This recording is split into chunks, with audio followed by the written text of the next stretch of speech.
Well, I'm just going to say something a little bit controversial listening to this. I'm thinking people being asleep at night is convenient for all the other people. And it's tidy if everyone's asleep and doesn't get up in the morning. But if the brain is different, if one has dementia and the brain is different, why, apart from being convenient, should we be trying to get people to fit in the routine that we expect? And so the nodding off, which I do agree with, and I think that actually the concentration of trying to do things, not just watching television, just trying to do everything, is so exhausting that it's quite likely, anything, it's quite likely that people will need quite a frequent number of sleeps. And so why do we have to impose a pattern? Sorry, but I really actually think that quite strongly now, and I think about it more. I share the house with my friend, and she has the front bedroom. And when I'm not sleeping, sometimes I think to myself, if I put the light on and I went to the study and I started doing some painting, do you think I'd wake her up? And I've never tried it. And I just think, I don't want to wake her up, shame. So I asked her one day and I said to her, if I did that, would I wake you up? No, you wouldn't wake me up. What was said about, why should we fit necessarily into a routine? But other than disturbing other people in the house, I would feel quite guilty if I was up walking about during the night and I disturbed my husband or my daughter, or, that would be one of the things that would sort of stop me getting up puttering about, would be the thought of disturbing others. It's an interesting one, isn't it, really? But I mean, that applies to sleep with everybody, really, especially if you do sleep with somebody, because there's all sorts of, somebody wants to read, somebody doesn't, somebody gets up for about 6 P's in the night, not me, and the other person doesn't.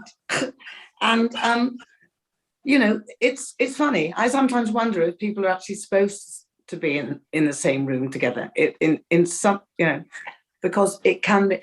I think if people talk about it, they maybe argue about it or across about it, rather than discuss it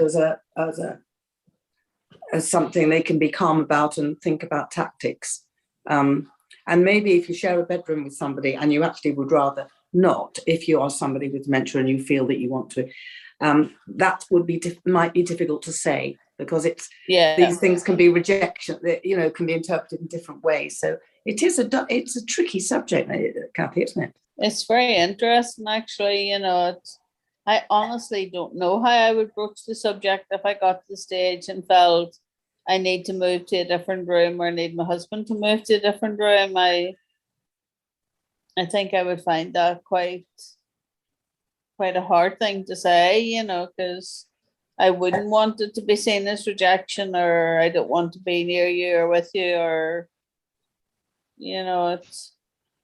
But then maybe if I was up rummaging around the place, he might be quite pleased. It's making those intentions clear, isn't it? That yes. I want to say this, but by saying this, I don't mean that. Yeah. Talking about sleep, one has to recognise the sleep pattern one probably had before dementia. And I think sometimes we can make ourselves tired thinking about sleep, because it is individual to everybody. But I still think that maybe, people with dementia who have broken sleep patterns and bad thoughts and nightmares shouldn't have to just lie there quietly, not disturbing anyone. So, I mean, the ideal thing would be to have a conversation about that, and to have like a room or a bolt hole or somewhere that isn't day or night, that they can just go and that would be nice for everybody concerned. Of course, it's a big ask, because we don't all live in those sort of situations, but the admission, the public admission that this can happen. And so there should be somewhere you can be in your own place, in recognition that this might be a regular thing. Oh, Oh, my dog's coming Hello. to visit. Oh, it's I thought this gorgeous. might cheer people up. This is Yes. It's training to be a therapy dog. Oh, it's beautiful. How old is he? 3 years. Oh, beautiful. Gorgeous. Absolutely gorgeous. Sorry, that's disturbed the whole. No. This is the best thing ever. I think sleep is such an individual thing, and I don't think people need to admonish themselves if they've had a lie-in.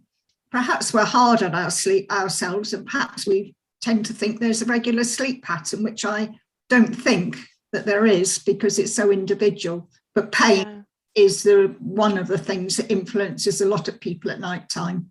Just not beating yourself up if you have a particularly bad night, because then that has a snowball effect for the next night, because you're going to bed then thinking, is tonight going to be as bad as last night? Or I just think it's one of those subjects we all need to talk to people about. It's so individual, and more conversations might help people with different routines or different ideas. it's been brilliant. Thank you. Thank you so much Thank for coming. you. And yeah, the I'm dog's getting waiting. there. Nice to see Thank you. Bye. Nice Bye. to see you all. Bye-bye. Bye. Bye.